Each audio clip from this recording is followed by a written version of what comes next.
the promise you made to yourself. You made this promise before arriving in this world. It's the reason you came here. It's what you and your guides carefully planned for you to accomplish in this lifetime. This promise came from the deepest part of you. So how do you know what that is? It's the one thing that continues to persist. It feels like you might miss it before time runs out. It makes what you are doing and have been doing feel superficial in comparison. In fact, nothing will ever feel more important than fulfilling the desire to discover what this is and perform on it.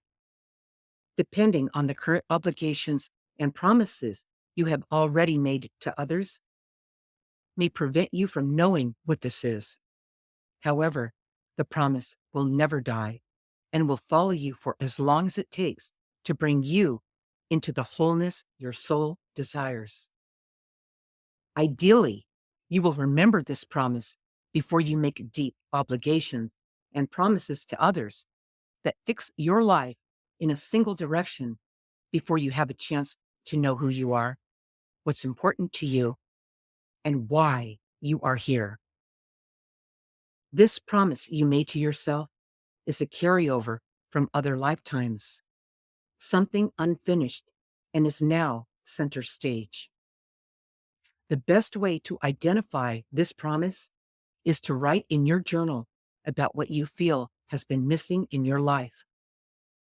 Let one journal entry ignite the next one. This process will expose what it is. It may come out as a fantasy you've had that deeply touches your heart, an injustice that needs rectifying, or something that called you into service to help others. This is not wishful thinking. It's the part of you that has been hiding. You have been careful not to let anyone else know about it. Your writing will expose any limitations, the many reasons you tell yourself you can't fit it in, but that won't work. Once you know what's missing in your life, you can't not see it. Ignoring the promise you made to yourself will just give you more time to examine why you are putting yourself last. Do your journal writing about this, and you will discover what this is. When I started journal writing in childhood, I had no one I could trust that I could talk to. Unable to connect with the family dramas and abuses, I turned inward by writing about it.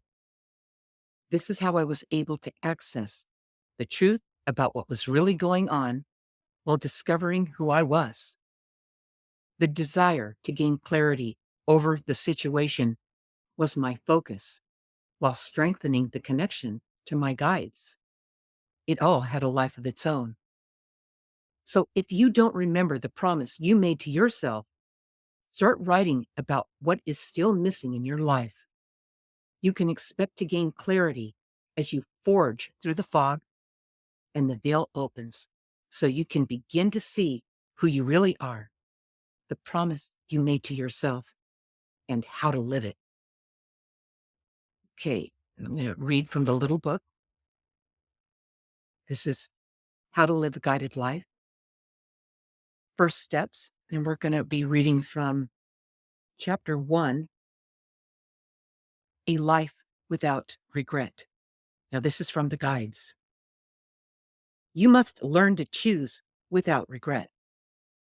The problem is that you have too many choices.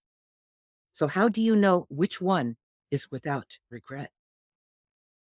Look at the choices before you and examine which ones require compromise on your part. Either compromise in your values or a compromised lifestyle that you would have to lead. It's the decisions that you make that require you to compromise that all lead to regrets at the end of your life. We can help you make the right decisions. And this is from me, how it works. Guilt is the culprit here.